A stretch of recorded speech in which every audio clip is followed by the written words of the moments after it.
ನಮಸ್ಕಾರ, ನಾನು ಶಿಲ್ಪಾ. ಮನೆ ಪಕ್ಕಕ್ಕೆ ಮತ್ತೊಮ್ಮೆ ಸ್ವಾಗತ. ನಮ್ಮ ಇವತ್ತಿನ ರೆಸಿಪಿ ಟೊಮೆಟೊ ರೈಸ್.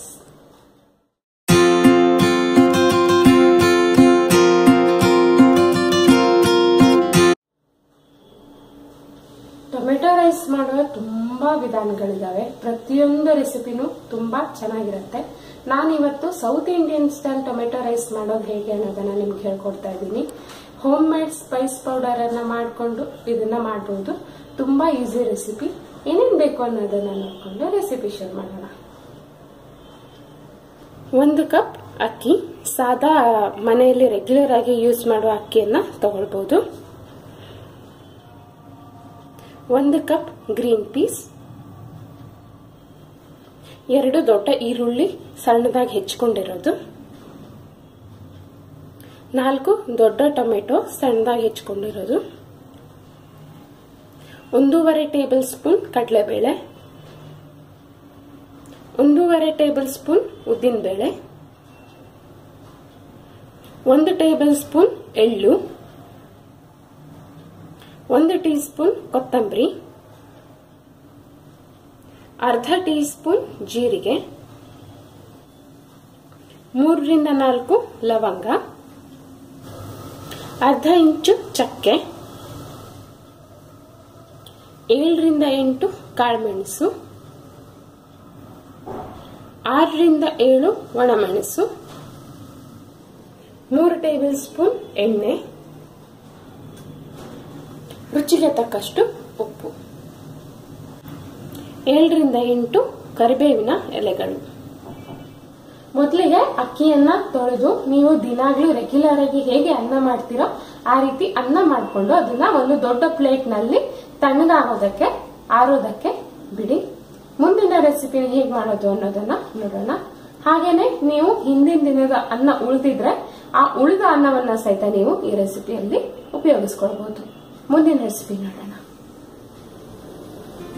ಮೊದಲಿಗೆ ಒಂದು ಪ್ಯಾನ್ ಅಲ್ಲಿ ನಾನು ಕಡಲೆಬೇಳೆಯನ್ನ ಹಾಕ್ತೀನಿ.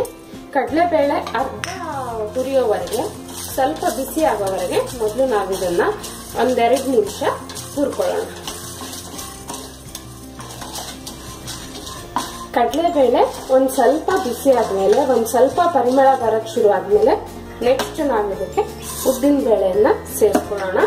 ಉದ್ದಿನ ಬೇಳೆ ಸ್ವಲ್ಪ ಕೆಂಪಾಗೋವರೆಗೆ ಎರಡನ್ನೂ ಸೇರಿಸಿ ಇನ್ನೂ 1-2 ನಿಮಿಷ ಇದನ್ನ ಫ್ರೈ ಮಾಡಬೇಕು.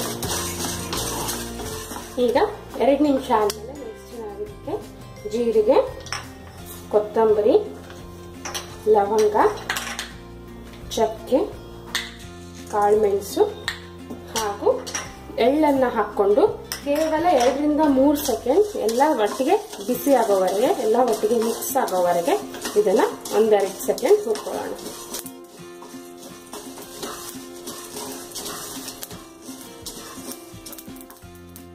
ಇನ್ನು ಚಿಟಿಪಿಟಿ ಅಂತ ಇದೆ. ಈಗ ನೆಕ್ಸ್ಟ್ ಲಾಸ್ಟ್ ಅಲ್ಲಿ ನಾವು ಇದಕ್ಕೆ ಒಣಮೆಣಸನ್ನು ಸಹಿತ ಹಾಕೊಂಡು ಮೆಣಸು ಸ್ವಲ್ಪ ಬಿಸಿ ಆಗೋವರೆಗೆ 1-2 ಸೆಕೆಂಡ್ ನಲ್ಲಿ ಈ ರೀತಿ ಕೈಯಾಡಿಸ್ಕೊಳ್ಳೋಣ. ಈಗ ಇದೆಲ್ಲವನ್ನು ಒಂದು ದೊಡ್ಡ ಪ್ಲೇಟ್ಗೆ ಹಾಕಿ ಇದನ್ನ ಸ್ವಲ್ಪ ತಣ್ಣಗಾಗೋದಕ್ಕೆ ಬಿಟ್ಟು, ಇದು ಪೂರ್ತಿ ತಣ್ಣಗಾದ್ಮೇಲೆ ಮಿಕ್ಸರ್ ಅಲ್ಲಿ ಸಣ್ಣದಾಗಿ ಪುಡಿ ಮಾಡ್ಕೊಳ್ಬೇಕು.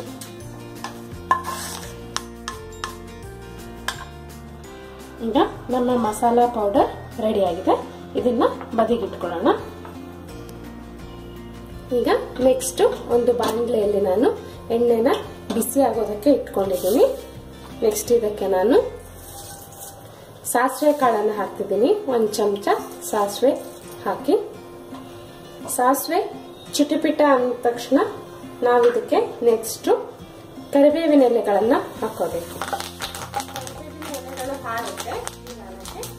ನೆಕ್ಸ್ಟ್ ನಾವು ಇದಕ್ಕೆ ಈರುಳ್ಳಿಯನ್ನ ಹಾಕೋಬೇಕು. ಈರುಳ್ಳಿ ಸ್ವಲ್ಪ ಗುಲಾಬಿ ಬಣ್ಣ ಬರೋವರೆಗೆ, ನಸುಗುಂಬು ಬಣ್ಣ ಬರೋವರೆಗೆ 1-2 ನಿಮಿಷ ಫ್ರೈ ಮಾಡಬೇಕು. ಈಗ ನೆಕ್ಸ್ಟ್ ನಾನು ಇದಕ್ಕೆ ಅರ್ಧ ಟೀ ಸ್ಪೂನ್ ಅರಿಶಿನ ಪುಡಿ ಹಾಕ್ತಿದ್ದೀನಿ. ಇದು ಆಪ್ಷನಲ್, ಹಾಗಾಗಿ ಇಂಗ್ರೀಡಿಯೆಂಟ್ಸ್ ಅಲ್ಲಿ ಹೇಳಿಲ್ಲ. ಹಾಕಿದ್ರೆ ಬಣ್ಣ ಬರುತ್ತೆ. ನಿಮ್ಗೆ ಇಷ್ಟ ಇಲ್ಲ ಅಂದ್ರೆ ಅರಿಶಿನ ಪುಡಿಯನ್ನ ಬಿಟ್ಬಿಡ್ಬೋದು. ಈಗ ನೆಕ್ಸ್ಟ್ ನಾವು ಇದಕ್ಕೆ ಗ್ರೀನ್ ಪೀಸ್ ಹಾಕೊಳ್ಳೋಣ. ಗ್ರೀನ್ ಪೀಸ್ ಹಾಕಿ ಗ್ರೀನ್ ಪೀಸ್ ಸ್ವಲ್ಪ ಬೇಯೋವರೆಗೆ ಒಂಚೂರು ನಾವು ಒಂದು ಮೀಡಿಯಂ ಫ್ಲೇಮ್ ಅಲ್ಲಿ ಮುಚ್ಚಿ ಒಂದ್ 2 ನಿಮಿಷ ಇದನ್ನ ನಾವು ಬೇಯಿಸಬೇಕು. ಈಗ 2 ನಿಮಿಷ ಆಗಿದೆ, ಕಾಳು ಬೆಂದಿದೆ. ನೆಕ್ಸ್ಟ್ ನಾವು ಇದಕ್ಕೆ ಟೊಮೆಟೊ ಹಾಕೊಳ್ಳೋಣ. ಟೊಮೆಟೊ ಬೆಂದು ಸ್ವಲ್ಪ ಮೆತ್ತಗಾಗೋವರೆಗೆ, ಪಲ್ಪಿ ಆಗೋವರೆಗೆ ನಾವು ಇದನ್ನ ಸ್ವಲ್ಪ ಮೀಡಿಯಂ ಫ್ಲೇಮ್ ಅಲ್ಲಿ ಒಂದ್ 5 ರಿಂದ 6 ನಿಮಿಷ ಬೇಯಿಸಬೇಕು. ನಿಮ್ಗೆ ಇಷ್ಟ ಇದ್ರೆ ನೀವು ಟೊಮೆಟೊನ ಮಿಕ್ಸಿಗೆ ಹಾಕಿನೂ ಹಾಕ್ಬೋದು, ಆದ್ರೆ ಸ್ವಲ್ಪ ಹೋಳಿದ್ರೆ ಚೆನ್ನಾಗಿರುತ್ತೆ. ಹಾಗಾಗಿ ನಾನು ಸಣ್ಣದಾಗಿ ಹೆಚ್ಚಿ ಹಾಕೊಂಡಿದ್ದೀನಿ. ಈಗ ಟೊಮೆಟೊ ಬೆಂದು ಸ್ವಲ್ಪ ಪೇಸ್ಟ್ ತರ ಆಗಿದೆ, ಮೆತ್ತಗಾಗಿದೆ ನೋಡಿ. ಈಗ ನೆಕ್ಸ್ಟ್ ನಾವು ಇದಕ್ಕೆ ರುಚಿಗೆ ತಕ್ಕಷ್ಟು ಉಪ್ಪನ್ನ ಹಾಕೊಳ್ಳೋಣ.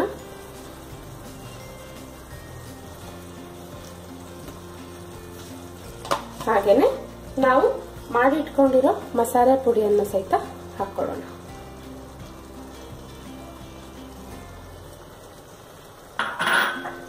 ಇದನ್ನ ಒಂದ್ಸಲ ಸರಿಯಾಗಿ ಮಿಕ್ಸ್ ಮಾಡ್ಕೊಳ್ಳಿ.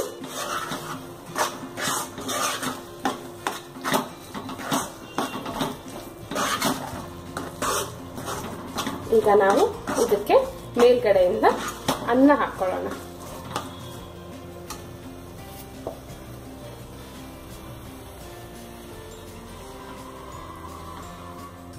ಈಗ ಗ್ಯಾಸ್ ಆಫ್ ಮಾಡಿ ನಿಧಾನಕ್ಕೆ ಇದನ್ನ ನಾವು ಮಿಕ್ಸ್ ಮಾಡ್ಕೊಳ್ಬೇಕು. ಅನ್ನನ ಇದ್ರ ಜೊತೆ ಮಿಕ್ಸ್ ಮಾಡ್ಕೊಳ್ಬೇಕು. ಈಗ ಇದು ಸರಿಯಾಗಿ ಮಿಕ್ಸ್ ಆಗಿದೆ. ಈಗ ಮತ್ತೆ ಗ್ಯಾಸ್ ಆನ್ ಮಾಡಿ ಇದು ಸ್ವಲ್ಪ ಬಿಸಿ ಆಗೋ ತನಕ ನೀವು ಒಂದ್ 2 ನಿಮಿಷ ಹೀಗೇನೆ ಮುಚ್ಚಿ ಇಡಬೇಕು.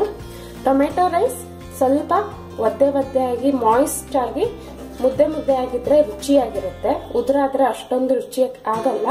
ನೀವು ಬೇಕಿದ್ರೆ ಸ್ವಲ್ಪ ಟೊಮೆಟೊ ಕಮ್ಮಿ ಹಾಕಿದ್ರೆ ಉದುರಾಗುತ್ತೆ, ಆದ್ರೆ ಟೊಮೆಟೊ ಹಾಕಿದ್ರೆ ಟೇಸ್ಟ್ ಚೆನ್ನಾಗಿರುತ್ತೆ. ಈ ಕನ್ಸಿಸ್ಟೆನ್ಸಿಯಲ್ಲಿ ಇರುತ್ತೆ ಟೊಮೆಟೊ ರೈಸ್.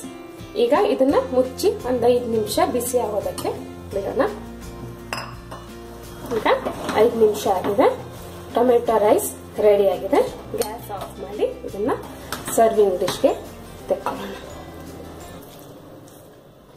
ಬಿಸಿಯಾದ ರುಚಿಯಾದ ಫ್ಲೇವರ್ಫುಲ್ ಟೊಮೆಟೊ ರೈಸ್ ನಿಮಗೋಸ್ಕರ ಸಿದ್ಧವಾಗಿದೆ. ಖಂಡಿತ ಟ್ರೈ ಮಾಡಿ ನೋಡಿ, ಹೇಗಾಯ್ತು ಅನ್ನೋದನ್ನ ನನಗೆ ದಯವಿಟ್ಟು ತಿಳಿಸಿ. ಮತ್ತೆ ಮುಂದಿನ ರೆಸಿಪಿಯೊಂದಿಗೆ ನಿಮ್ಮನ್ನು ಭೇಟಿ ಆಗ್ತೀನಿ. ಅಲ್ಲಿವರೆಗೂ take care and happy cooking.